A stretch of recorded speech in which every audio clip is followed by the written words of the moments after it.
this situation, and more importantly, if there is any applicable speaker there who is a health practitioner or expertise in higher education, in how systems of health and counseling should be appropriate based on the population. Thank you.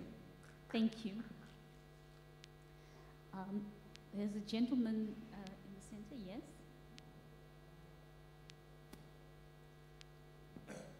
Thank you very, very much, Program Director.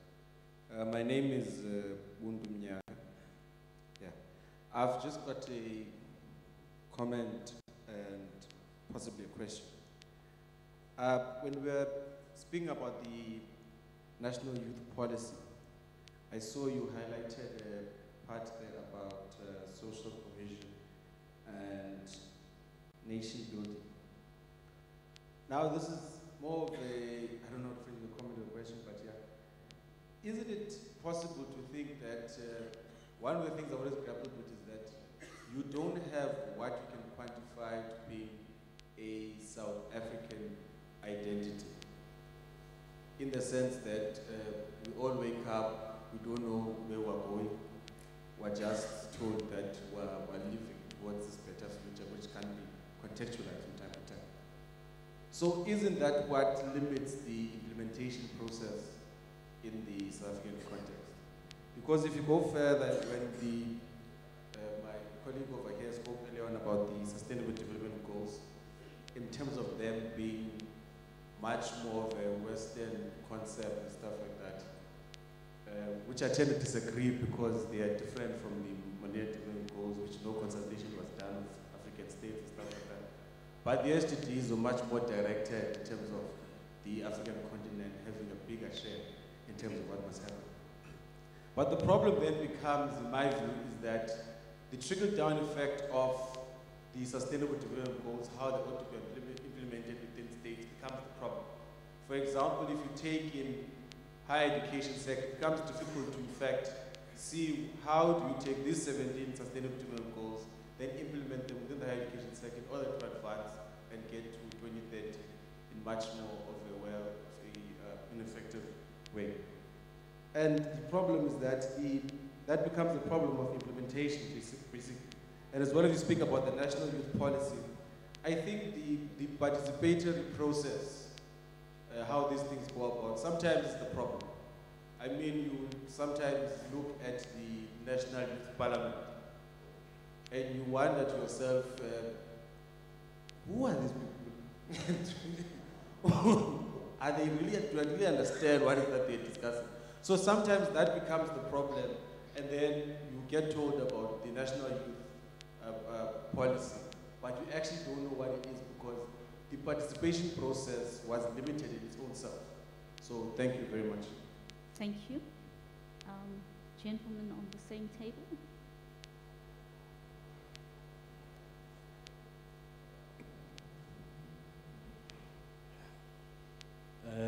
I'm not good at following the protocol, but ladies and gentlemen, please receive my revolutionary greetings. I'm Kayana Mtimkulu from KSD Tibet College in Umtata. That's a region in the Eastern Cape that is most challenged financially. So in the Tibet sector, the system that is being used there by NSFAS does not fulfill or accommodate us as to for allowances, accommodation, we have to pay for ourselves, yet we'll be given allowances maybe at the end of the year, but from the beginning of the year up to the end, you have been pushing yourself with your family assistance. So I've engaged some of the students whom I've seen the capability of laboring the grievances of the students in the sector. we sat and saw a need to open a non-profit organization. The vision was to kick boost the economic transformation in the entire country, but the problem was when we approached NYDA, we were referred to social development, but we were told that we cannot be assisted. We cannot be assisted in terms of funding, because in order for us to be able to run with the mission and the vision of the non-profit organization we needed funding, of which when we did not get assisted, we ended up succumbing in. So my question is, doesn't this relevant department and organization have a budget to fund such organizations? Thank you. Thank you. There's another gentleman close by. I'm going to cut it off at 5 questions, and then we're going to take some responses. Then I'll come back to you. Programs Director, distinguished guests, everyone here, I greet you. Amen. I'm Apostle Zuki Humphrey Male. I'm here, I'm staying in Summerstrand. I have more of a comment. Maybe it can be fruitful or it may be harmful, I don't know. The problem that we have in South Africa is not policy, is not legislation, is nothing else. Now as South Africans now, we need to sit down and discuss now how can we solve this giant of a problem that we have in this country. Because the problem I've identified in this country through experiences and observation is corruption. We can have all the good policies, but we don't have role models of people in government sector, private sector, community sector, who are role models in pioneering a moral regeneration and a moral compass, so that the young people may have examples of people whom they may look up to, so that they may shape their character, so that when they shape the character, they become better leaders for the future. So now, it's to have these gatherings and we talk too much and talk, but there are no vessels to carry all the good things that we're talking about. What is the use? Thank you. Okay, thank you.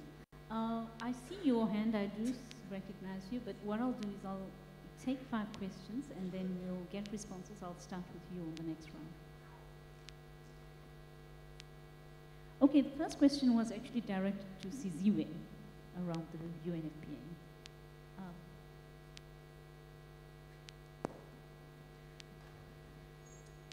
I think the first question is around community involvement in our programs and sustainable solutions to the challenges that are there at community level. In terms of our programs respond to the needs of the community. We don't just get there and implement programs. The needs are identified by government. The UNFPA is providing technical support to government, and the key government partners that we work with is the education sector, social development, office of the premier, health. As I mentioned when I was presenting that school was identified by government. We worked with community leaders, traditional leaders, we worked with school governing bodies, teachers, young people themselves in identifying the challenges. In terms of sustainable solutions, because our work is rooted into national policies and programs, the implementation was around the implementation of the integrated school health policy, what we call the ISHP in short. So this is a policy that is there, it is signed by the Department of Health, and the Department of Education. So the implementation was around implementation of the Integrated School Health Program. And it's not a UNFPA policy, it's a government policy. I think the other question has been around funding. You know, sometimes our name is United Nations Population Fund, but as I showed, I think I made a snapshot of the goal of the program that is around universal access to sexual and reproductive health, realizing reproductive rights. I made that summary in the second slide. So we work with organizations, especially youth-led organizations, that are really having the same goal and the same mandate. Unfortunately, we do not fund organizations from hostels and all of that for young people that are in higher education. We're looking around sexual and reproductive health. Thank you.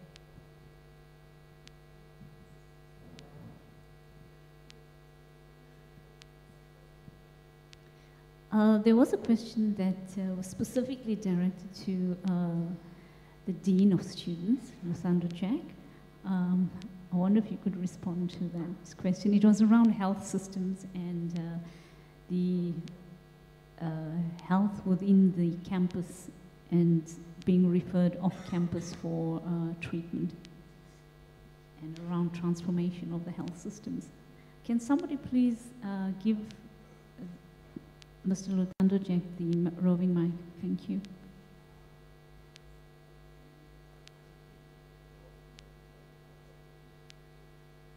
Thanks, Program Director. Thanks, Spusiso, for the question. I think you are quite right. And how we're dealing with the issue that you are raising. I've just established what I call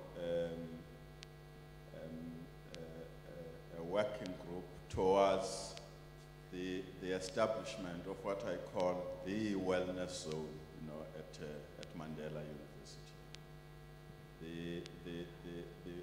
The wellness part of the wellness zone talks to looking at the whole enhancement of life and learning of our students. And the Wellness Zone working group is constituted, because it seeks to exactly do what you are saying. It seeks to basically establish a hub on wellness at Mandela University through integrating, not departments, but the function of wellness, you know, at the university, bringing together through applying what they call the principle of cognate. That is bringing together related functions to work together. Campus health, student counseling, some aspects of the learning and teaching support portfolio, student housing, safety and security, student support services, to really fashion a strategy, an integrated strategy on wellness at Mandela University. So that's the mandate that I've given them to work on. I said I need that plan very urgently so that whatever comes out of that can then be factored in the budget processes, you know, for next year. That the champion for the working group, or this also includes the transformation office, the champion for the working group is the director student counseling. So I'm saying you are spot on, and that's how we're addressing that matter. Thanks, facilitator. Okay, thank you, the Dean of Students, Lusando Jack. The question on the National Youth Policy and South African identity, would you like to take it? Yes, I think we must take it as a broad discussion, not just Q&A. I think on that issue, you know, Prof. Fikeni spoke yesterday when he opened up and spoke about this in Lulamti scenarios that they have developed, and he spoke about sort of, we've got the National Development Plan, we've got different generations of plans and policy documents, but do we have, and I think what the speaker says is we don't have, do we really have a sense of where we need to go as a nation, as a country, and sort of one common vision? And I think he said very strongly that no, we don't. And he spoke about all the, well, I mean, sort of discontent and discord that is taking place in South Africa. But maybe the question for our discussion here is then, we talk about, we've got a youth policy, we talk about the dividend, we talk about a youth bulge, we talk about the numbers, the millions of people and so on. But have we looked at our totality, whether it's the National Development Plan, it's infrastructure plans, it's a whole range of policies and laws. Do we see youth at the center of those? And what does it mean? So if we say that dealing with youth development and probably tackling the absolutely horrendous youth unemployment statistics, if that is at the top of what we're trying to do, now what does that mean for every single policy, for every single legislation? And are we doing the analysis from that perspective? I mean, I would argue that probably we don't. And certainly not sufficiently. We can call it mainstreaming. You know, in policy circles, there's this instrument called mainstreaming, meaning that okay, every policy must respond to youth, every policy must respond to gender, and you have certain processes that you go through to look at to what extent it does. But I think it's every single policy should then have youth at the center of it. But what does that mean? What does that mean practically? What does it mean for the decisions we make? What does it mean for every single choice that we make about resource allocation? You know, and maybe that is some of the interrogation that we need to do. People spoke about minimum wage earlier. Who spoke about? Somebody mentioned a minimum wage. No? Whether it's old people who made that decision or not, but is it all the range of policies that deal with the labor market? To what extent are they enabling us to tackle youth unemployment? And of course, the answers we're going to disagree. You know, there's going to be different points of view about what enables labor market participation to take place. But I think it's about how do we make sure we have that vision, but also that we have then youth development, and I think particularly youth unemployment, which comes which you respond to in a variety of ways at the center of that. And just on the role model point, I don't know, I think there are many that are not good role models, but there's also lots of great role models that are not corrupt and that are very, okay, progressive might be a relative term, but that are humble and respectful and working very, very hard. They may not be in the media, but I think there are many role models, and I suppose it's about being a role model as well. All of us in the spaces that we are in, and not just sort of looking to to those that are in the media for role models as well. Thank you, Sil. And yes, let's make this a discussion. So, I think anyone who wants to comment on the questions are welcome to make comments and suggestions. What I would like to just say is that yesterday Dr. Pepeta did talk about how health needs to be transformed. And within that rubric, I would really like to see adolescent-friendly health services. You know, I'm sure that they are considering it, but I'd like to make that point and emphasize that point. We were looking at this from the population unit's perspective around sexual reproductive health and rights, where young people find it very hard to go into a health facility to access health services around sexuality and their sexual health because they are stigmatized or they are made to feel, bad about what they're trying to inquire about, or they're judged. And part of providing services to young people must include their sexual reproductive health and rights services. And that can include other services as well. You know, it can have counseling, it can have psychology services. It can be all directed and made friendly for youth to access. So I'm hoping that, and there are so many best practice models of this around the world. And I'm hoping that when we look at the national health insurance and we look at transforming our health services, that we will have adolescent-friendly health services as well. So, you know, that's just to answer some of the issues that you've raised.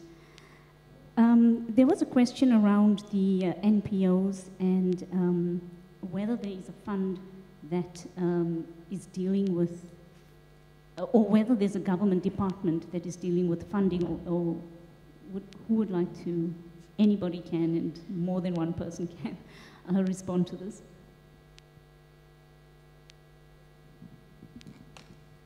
Thank you. I think Siziwe already responded to that when she finished off her comments back, in the sense of, from a UNFPA agency, as much as the name says United Nations Population Fund, we are not really a funder, but we work together with government in terms of meeting the priorities that are identified. From a government perspective, it is to use the existing systems that have been established, and which I think the question was coming around the challenges experienced trying to access funds through the National Youth Development Agencies. And there are other mechanisms such as the NDA, which can be approached for those kinds of funding. But I think ultimately it's about relevance, it's about being prepared, it's about being ready to present a proposal that attempts to solve a specific problem in the community, and being able to present it to the right people so that we can access those funding mechanisms. And right now, it's not necessarily the time to start listing the specific funding mechanism. But I thought Siziwe's response was responding to that. I would like to go back to what I think is an important discussion that was started when we broke off for tea. And I think this is one discussion which is coming from the last comment that came from the floor, that in South Africa, we already know what we're struggling with. And I think I mentioned it when I was talking about the youth policy, that yes, we are very great at creating instruments, and that was coming even from yesterday's discussion. The challenge is implementation. And before we broke off for tea, the two last speakers, I think, raised important gaps that already we are picking up in terms of this discussion that we are not getting into. Defining youth, where are the gaps? What are we missing? It's not just a homogeneous group. How are we addressing specific indicators that look to the intersectorality that defines young people themselves? I think I would like to get back to that so that we hear more from the young people in terms of contributing to this as a recommendation to the discussion. Secondly, I think it's a point that Buyo who raised about implementation, and saying that is policy enough? I think that was the question that he posed. Is policy really enough? And we already know that it's not necessarily enough.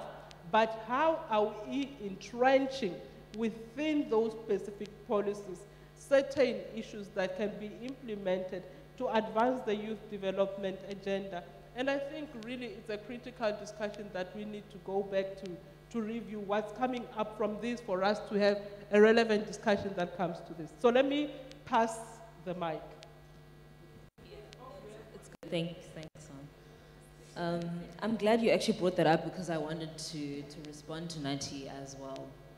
But also just then going back to the member of the floor who was asking about role models and responsible leadership. And I was also thinking that, you know, youth development doesn't begin with the youth. Yes, so it streams into things like early childhood development, but then it also speaks to leadership, right? Responsible leaders. So this meaningful exchange between younger generations and older generations, how do we then embody the type of values that, you know, are sustainable for the future? And they often say, there's a saying that says, the fish rots from the head. So we also are a reflection of the current leadership that is in place in South Africa. And then going back to what Nati was saying, is policy enough? It's not. It can't be enough, because I think trying to just legislate policies is not going to take us where we need to go. We need to start looking at our environment and changing our culture at a micro level. We need to change our culture in this country. And I think that the reason why the youth were so agitated is because our voices are not heard at a very micro level in our families. And what's happening at a government level is also then a reflection of how the government understands this concept of youth, which then goes back to the family unit. I think a lot of the issues that we have really come from hidden trauma in our families, and then that goes back to the apartheid system and how it has affected us at a very personal level. And feminist politics speaks to this, and they say the personal is political. And this is what we're starting to see is manifesting in our society. The femicide in this country, 56% of gender-based violence is from femicide. We're not speaking enough about that thing, you know? We don't speak enough about gendered transitional justice. We don't speak enough about reconciliation and how it's affecting how youth is relating with each other. So the policies are not enough. We need to really start looking deeply into how do we heal as a country.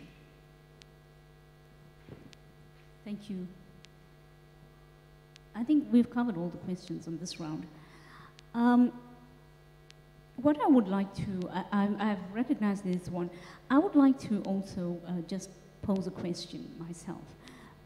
You've raised the whole issues around intersectionality and how that feeds back into what we ourselves do, and femicide and the questions of gender-based violence and the unequal power relations, gender relations, and the patriarchy within society. What I would like to ask is, in the Youth Development Index, how do we actually take account of these issues? Is it enough to have a Youth Development Index? Should we have something that actually looks at how women are developing? And what are the kinds of indicators that would tell us how the most vulnerable persons in society are developing, which is the woman in society, the poor Black African woman in society? How are we taking this into account within this Youth Development Index that we are proposing to develop? And now I'd like to open, there's a question on the end. Okay, I recognize the hands. Well, greetings everyone, all protocols observed. My name is Kolani Funde, I'm a social work student at this university. I'm glad that you, as a program director, as a member of the National Social Development, you are here and you are part of this convention.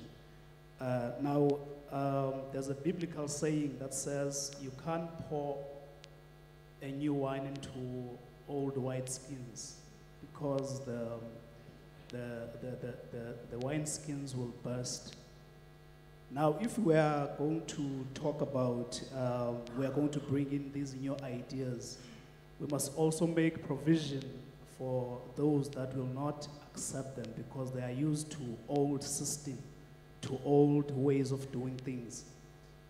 Now, if we talk about policy, we also need to talk about the content that we as the students are given in order to go out there and impact the society.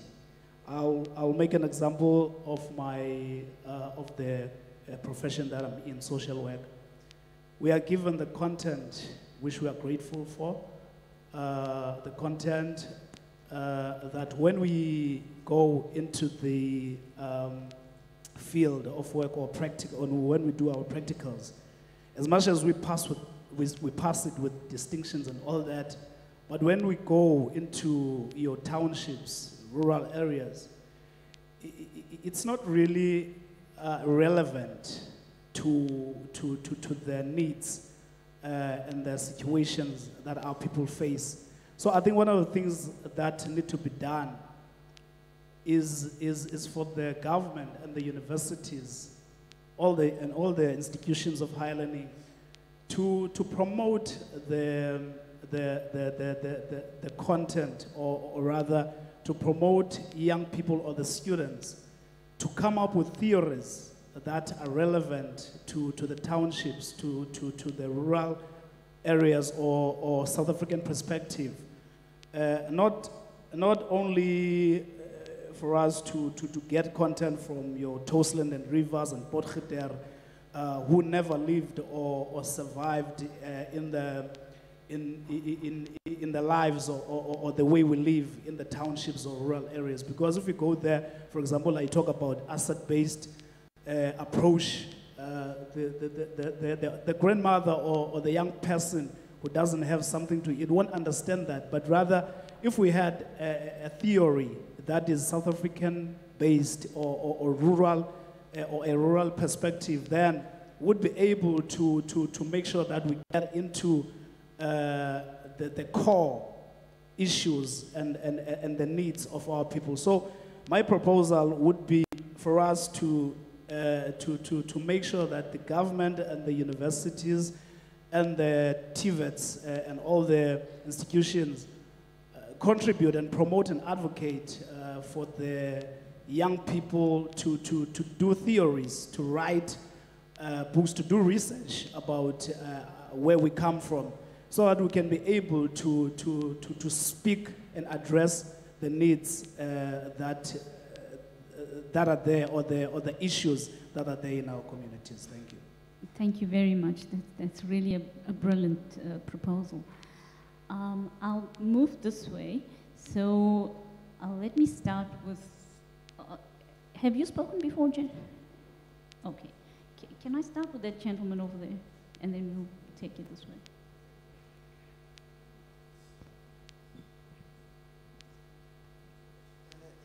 Thank you very much,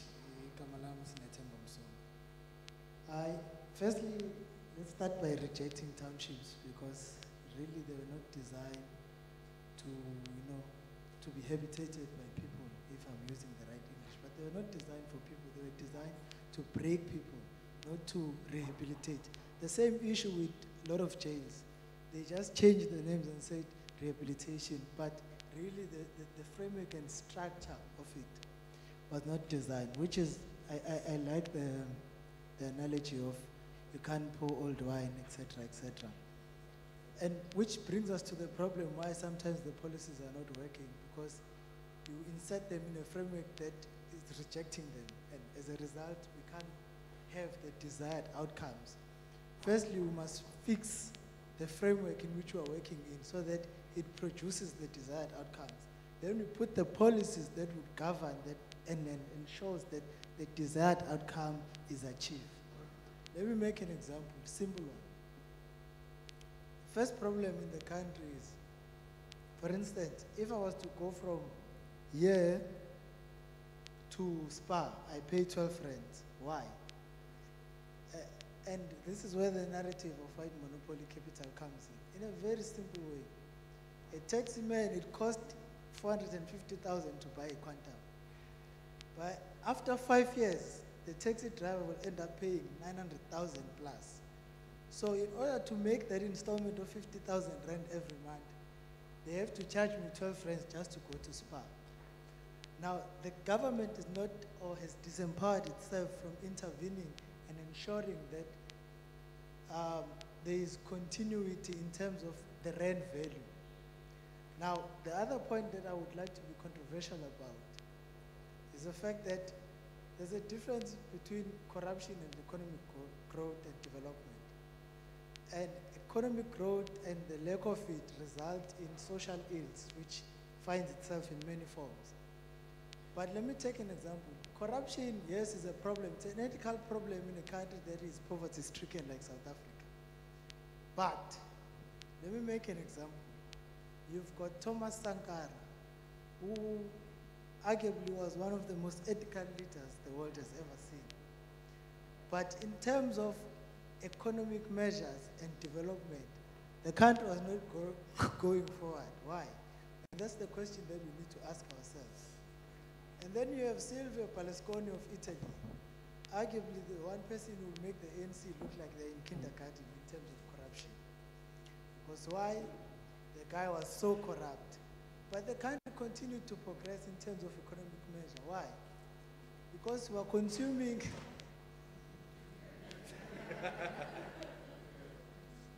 The reality is that what is it that we are producing as a country, and what economic complexity are we adding to what we are producing? And do we have a market outside South Africa that is willing to buy at a reasonable price, above cost price of what we are producing? Because the reality is that we eat Ferrero Rocher, we eat Ferrari, we drive Ferraris and all of that, and that is what has sustained the economy of Italy. Even though there's corruption, I'm not saying corruption is wrong, but I'm saying we need to ask the question, what is it as a country that we can produce? And arguably so, one of the things that has been in the NDP is tourism, and people are undermining tourism. But if we were to look at the economy of tourism worldwide, and that is something that we can sell to make a living, especially to develop rural areas where the cultural values are still intact. And that is what the world outside South Africa want to see. What is it that is South Africa? So I wanted to say those things. In order for us to really have these policies impacting in the desired way, we first need to look at the framework. Is the framework allowing us to actually do this? And then from there we move on to say, now, how do we govern and ensure in policy form that this is really achieved? And then the narrative about Zuma and corruption, yes, it's there, but yeah, there's more issues. Okay, gentleman in the center.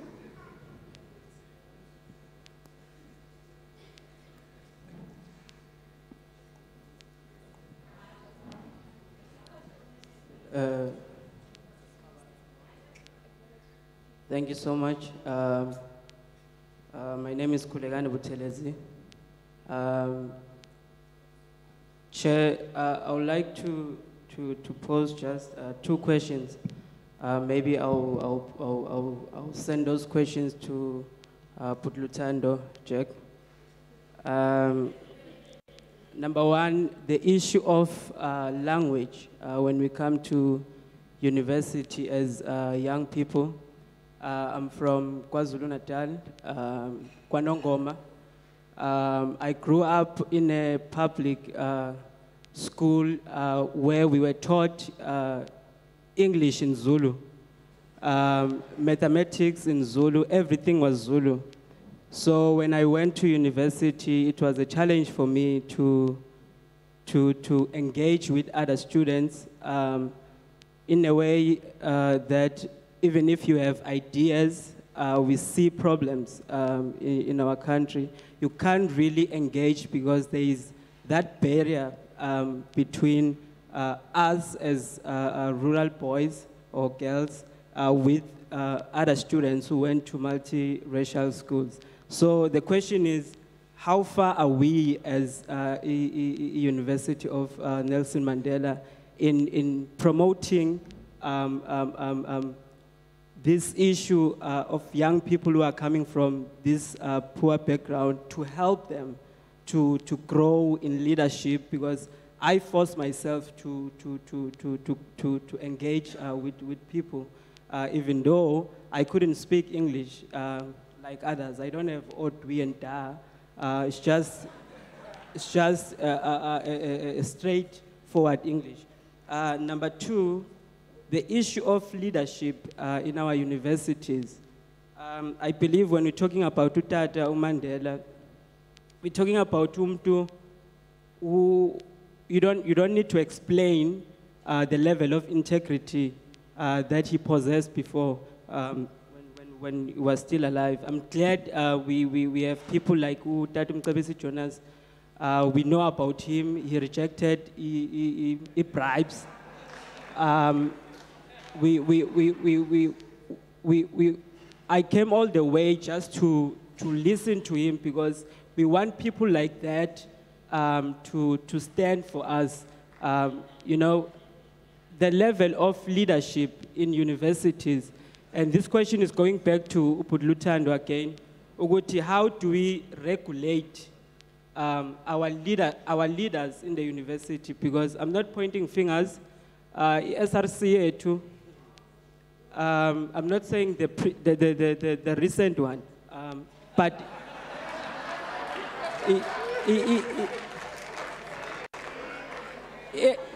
SRC, we know, but if you are in SRC or you are an SRC member, you need to have this kind of a character, what you drink, amantombi, style, melube style, but abantu abangenazo zonke lezo zinto, they irrelevant kwi spaces kanjalo.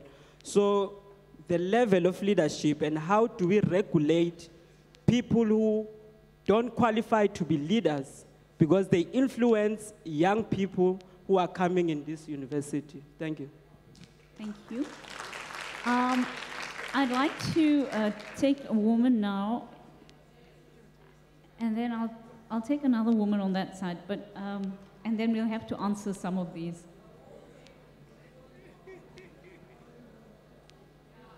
Good morning.